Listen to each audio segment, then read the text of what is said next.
We have a question from John, and John says, my question stems from other topics you've mentioned in your articles and podcast. Well, thanks for listening, by the way. Specifically those geared towards priorities at different stages of life. For example, as we shift into middle age, we should emphasize building and keeping lean muscle mass. What about general non-competitive athletes of other age brackets? Just like my investing strategy will be different from a 30-year-old from those from a 40, 50, 60-year-old, and so on. I'm sure that there are general principles that we should consider and prioritize in non-sport specific strength training. Any thoughts on this? Yeah, John, well, it comes down to the big three: body composition, strength, and mobility. My whole book, Can You Go, is based on this.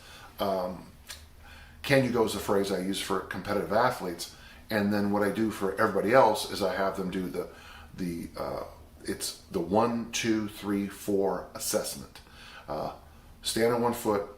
There's two measurements: your weight and your height to weight ratio. There's 3 questions: how many pillows do you need to sleep at night? Do you eat colorful vegetables? And do you exercise half an hour a day? And then if you've passed all the way through that, and then we go to 4 physical tests: a plank, a farmer walk, a standing long jump, and then some form of a get-up. It can be a Turkish get-up, or the get-back drill, or the Brazilian get down and up test. I don't really care which one you use. I used to be really specific about that. Now I'm more like, once you've been doing this a while, you can just say to somebody, just get on the ground and get back up, and you'll be like, oh boy, okay, I get it. Post 22 years of age, it's going to be keep yourself as lean as you can appropriately. That's a tough one. I notice after this long weekend, I feel like I'm about 50 pounds heavier. It was a good college football weekend. But overall, when it comes to area of body composition, I'm a big fan of intermittent fasting. I'm a big fan of taking care of your gut biome. I'm a big fan of eating vegetables every meal, eating protein every meal, drinking a lot of water. The great advice of Art Devaney: don't get fat in the first place. So in your 20s, it's so important to remain in lean condition. Keeping your strength is important, not only for longevity but for general usefulness.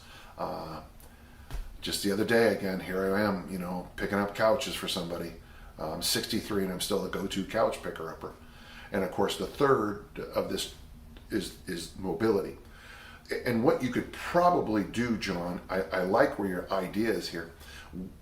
There is basically 3 ages, okay? 16 to about 35, 36 to about 55, and 55 and above.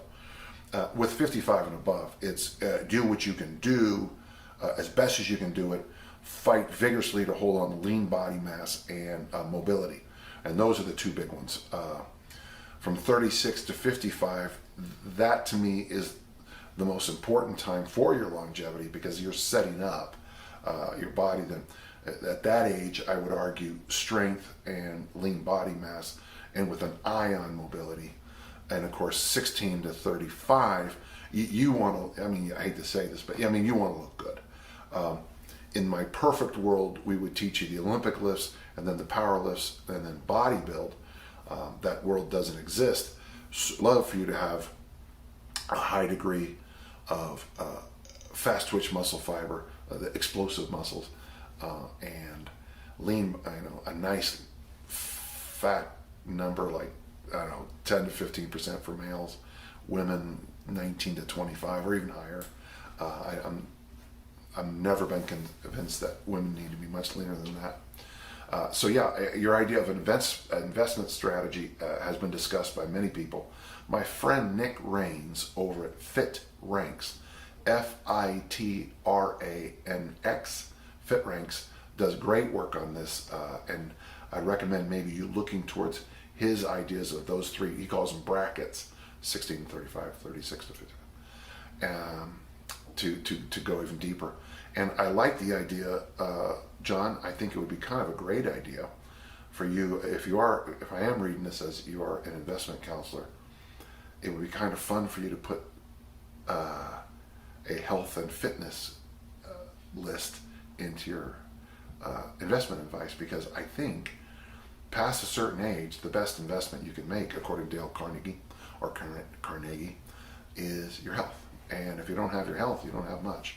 I don't care how much you don't pay in taxes, or how many golf courses you own. If you don't have your health, man, you're in trouble. So it's a great question. Thank you, John.